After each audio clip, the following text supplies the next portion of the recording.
வெளியில் வந்த ராஜாங்கம் ஈஸ்வரிய துப்பாக்கியால் சுட்டு கொல்றதை பார்க்குறதுக்கு நீங்களும் ஆர்வமாக இருந்தால் இந்த வீடியோவுக்கு லைக் பண்ணிவிட்டு வாங்க நாளைக்கான ப்ரோமோக்கான ப்ரிடிக்ஷன் என்னன்னு பார்க்கலாம். ராஜாங்க குடும்பத்தை சேர்ந்த மோகனா, சேது, அம்மாச்சி, வெள்ளத்தாயின்னு எல்லாருமே அங்கே வெளியில் வந்த ராஜாங்கத்தை சூழ்ந்திருக்க உடனே பின்னாடி நிற்கிற ஈஸ்வரியும் நல்ல வேலை நாம தான் அந்த சக்தி பையனுக்கும் ஜெனிக்கும் கல்யாணம் பண்ணி வைக்க சொல்லி தமிழ்ச்செல்வியோட குரல் மாதிரி நம்ம பேசுகிறது எப்படியோ மாமாவுக்கு தெரியல போல அப்படின்னு நினச்சிக்கிட்டு சரி நம்ம வீட்டுக்கு நல்லவங்கள போலவே போய் எப்பவும் போல நம்ம அப்படியே இருந்துடுவோம் அப்படின்னு சொல்லிட்டு நினச்சிக்கிறாங்க. அப்போ ராஜாங்கத்துக்கிட்ட போய் அழுதுகிட்டே மாமா நீங்கள் இல்லாமல் வீடு வீடாகவே இல்லை மாமா அப்படின்னு சொல்லிட்டு ஈஸ்வரி நாடகம் ஆட உடனே அங்கே ராஜாங்கம் சொல்கிறாரு, ஆமாம் ஈஸ்வரி ஆமாம் அப்படிதானே இருக்கும், சரி பிறகு வீட்டில் போய் எல்லாத்தையும் பேசிக்கலாம், இப்போ வண்டியில் ஏறுங்க அப்படின்னு சொல்லிட்டு அமைதியாக அப்படியே கல் நெஞ்சக்காரர் மாதிரி அத்தனையும் பொறுத்துக்கிட்டு இருக்கிறத போல கையை வெறுகிட்டு பல்லையும் கடிச்சிட்டு உட்காந்துருக்காரு ராஜா. வீட்டுக்கு போய் இறங்க அப்போ அம்மாச்சி வெள்ளத்தாயி சொல்கிறாங்க, அப்பா ராசாங்கம் எங்கேயோ போய் கிரகம் உன் தலையில் ஏறி கடைசியில் என்னென்னமோ நடந்து போச்சுப்பா, இருப்பா ஒரு நிமிஷம் மோகனா ஓடி போய் ஆரத்தி எடுத்துகிட்டு வாமா அப்படின்னு சொல்லிட்டு சொல்ல உடனே அத்தை இதோ எடுத்துகிட்டு வந்துடுறத்தேன் அப்படின்னு ஆரத்தி எடுத்து ராஜாங்கத்தை உள்ளே கூட்டிகிட்டு போக மாமா வாங்க மாமா முதல்ல குளிச்சுட்டு வந்துடுங்க, ஏன்னா எங்கெங்கே போய் எல்லா கஷ்டமும் இதோட போகட்டும் அப்படின்னு ஈஸ்வரியும் நாடகம் ஆட உடனே ராஜாங்கமோ முதல்ல குளிக்கிறது இருக்கட்டும், அதுக்கு முன்னாடி ஒரு வேலை இருக்குது அப்படின்னு சொல்லிட்டு சொல்கிறாரு. என்ன மாமா என்னமோ மாதிரி பேசுகிறீங்க அப்படின்னு சொல்லிட்டு ஈஸ்வரியும் பார்க்க சேது என்னோட துப்பாக்கி உள்ள ரூமில் தானே இருக்குது அதை எடுத்துகிட்டு வா அப்படின்னு சொல்கிறாரு. உடனே மாமா என்ன மாமா நீங்கள் எப்போவுமே வேட்டைக்கு போவீங்க அது எனக்கு தெரிஞ்சது தான், ஆனால் அதுக்கு வேண்டி இப்போ தான் ஜெயிலிருந்து வந்திருக்கீங்க, மறுபடியும் அதுக்குள்ளே வேட்டைக்கு போகாட்டி என்ன அப்படின்னு சொல்லிட்டு அங்கே ஈஸ்வரியும் சொல்ல உடனே ஆமாம் இத்தனை நாளாக வேட்டையாடினது விலங்குகளை, இன்னைக்கு வேட்டையாட போகிறது ஒரு மனுஷனை அப்படின்னு சொல்ல அப்படியே என்ன மாமா அதுதான் தாமஸுக்கு அவங்களே தண்டனை கொடுக்குறேன்னு சொல்லிட்டாங்கல்ல கோர்ட்டில், நீங்கள் ஏன் மாமா துப்பாக்கி எடுத்துகிட்டு போய் இப்படியெல்லாம் உங்களையும் சேர்த்து நீங்கள் இத்தனை நாளாக பட்ட துன்பம் பத்தாதுன்னு மறுபடியும் கோர்ட்டு கேஸுன்னு அலையிறதுக்கு அப்படின்னு சொல்ல அதை பற்றி நான் பார்த்துக்கிறேன், நான் கொல்ல வேண்டிய ஆள் தாமஸ் கிடையாது நீ தான், கூடவே இருந்து கொழி பறிச்ச உன்னை பற்றி எனக்கு தெரியாதுன்னு நினச்சியா, என் மருமக புள்ள தமிழை வீட்டை விட்டு துரத்துறதுக்கு என்னென்ன பிளான் போட்டங்கிறது எல்லாமே எனக்கு தெரிஞ்சிருச்சு, அந்த சக்தி பைய ஏற்கனவே முந்தைய நாளே அங்கே வந்து லாக்கப்பில் என்னை பார்த்து எல்லா உண்மையும் சொல்லிட்டு தான் போனான் அப்படின்னு சொல்லிட்டு ராஜாங்கம் சொல்ல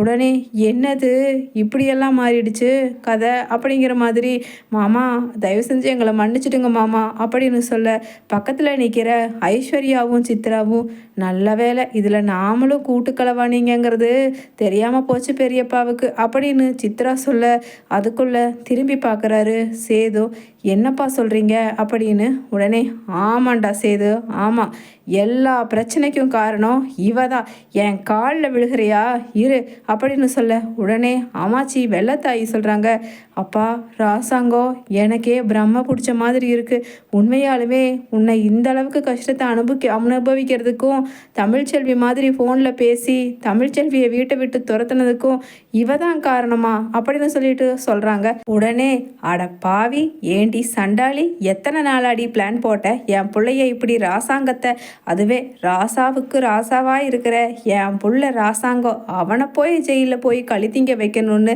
உடக்கூடாது ராசாங்கம் உடக்கூடாது அப்படின்னு சொல்லிட்டு பாட்டியும் அங்கே கிடக்கிற விளக்குமாரை எடுத்துகிட்டு வந்து இரு இவளை நான் வெளுக்கிற வெளியில் இவ துண்டை காணும் துணியை காணும்னு வீட்டை விட்டு ஓட போகிறா அப்படின்னு அம்மாச்சி வெள்ளத்தாய் ஈஸ்வரியை வெளுக்க ஐயோ மாமா எனக்கு உங்களை விட்டால் வேற யாரை தெரியும், என்னை அடிக்க வேண்டாம்னு சொல்லுங்க மாமா அப்படின்னு சொல்ல உடனே ராஜாங்கம் அப்படியே துப்பாக்கியால் சுட ஆரம்பிக்கிறாரு.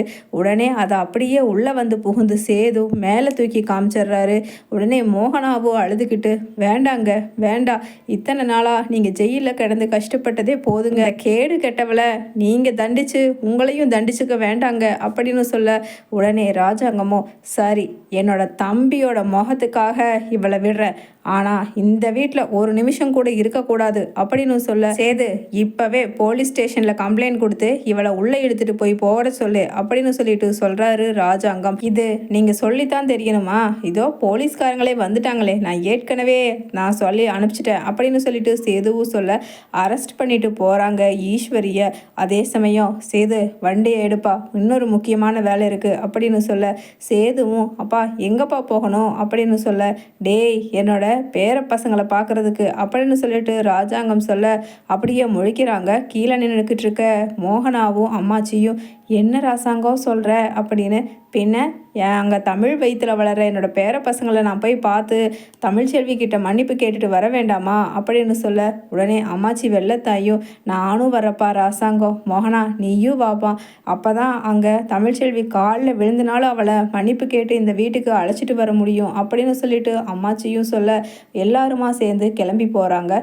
அதே சமயம் அங்கே வீட்டில் எப்படியோ மாமாவை வெளியில் எடுத்தாச்சு, இதுவே போதும் அப்படின்னு சொல்லிட்டு சந்தோஷமாக படிச்சுக்கிட்டு இருக்க தமிழ்ச்செல்வி கிட்ட கார் வந்து நிற்க வெளியில் எட்டி பார்க்குறாங்க. உடனே வசந்தியும் செல்லத்துறையும் கையெடுத்து கும்பிட்டு ஐயா வாங்கய்யா அப்படின்னு சொல்ல உடனே அங்கே உள்ளே வர்ற ராசாங்கம் என் மருமக தமிழை பார்க்கணும் அப்படின்னு சொல்ல தமிழ் அடியே தமிழ் வா யார் வந்திருக்கான்னு பாரு அப்படின்னு சொல்கிறாங்க. உடனே வெளியில் வர்ற தமிழ் எதுக்கு வந்திருக்கீங்க? நான் உயிரோடு இருக்கேனா இல்லை செத்துட்டேனேன்னு பார்க்க வந்திருக்கீங்களா அப்படின்னு சொல்லிட்டு கேட்குறாங்க. உடனே சேதுவோ அப்பா இதனால தான் இவளை பார்க்கறதுக்கு வர வேண்டான்னு சொன்னேன், கேட்டிங்களா அப்படின்னு சொல்ல பல்லார்னு சேதுவையும் அடி வைக்கிறாரு ராஜாங்கம்.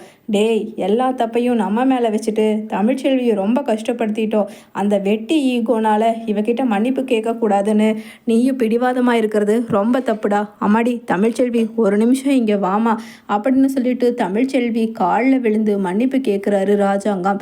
உடனே தமிழ்ச்செல்வியோ இதை பாருங்க, நீங்கள் என்ன தான் காலில் விழுந்தாலும் அது எனக்கு சத்தியமாக பிடிக்கல. ஏன்னா நீங்கள் பெரியவங்க, எனக்கு அந்த அளவுக்கு கூட ஒரு தகுதி தராதரம் தெரியாத ஒரு நபர் கிடையாது. அதனால் நீங்கள் தயவு செஞ்சு என்கிட்ட இதை பற்றி பேச வேண்டாம், உங்களுக்கும் எனக்கும் செட் ஆகாது.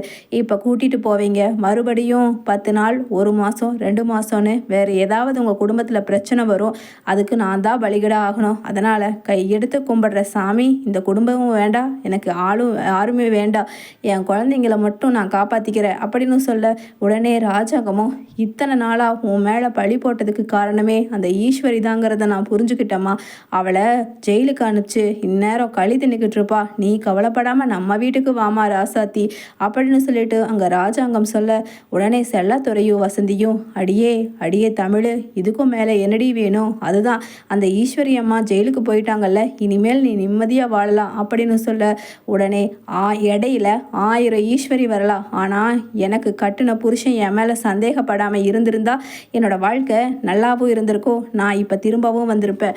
ஏன்னா வாழ்க்கையில் இடையில இருக்கிறவங்கள நம்பி ஒன்றும் கணவன் மனைவி ஒருத்தர் பகச்சிக்க முடியாது, நம்பிக்கை துரோகம் மாதிரி பண்ண முடியாது. அதனால் நான் என்னை புரிஞ்சுக்காத இவர் கூட வாழ்கிறதுக்கு சத்தியமாக விருப்பம் கிடையாது, எல்லாருமே கிளம்பி போகலாம் அப்படின்னு சொல்ல அதே சமயம் தமிழுக்கு திடீர்னு வழி வந்துட எல்லாருமா சேர்ந்து ஹாஸ்பிட்டல் கூட்டிகிட்டு போகிறாங்க.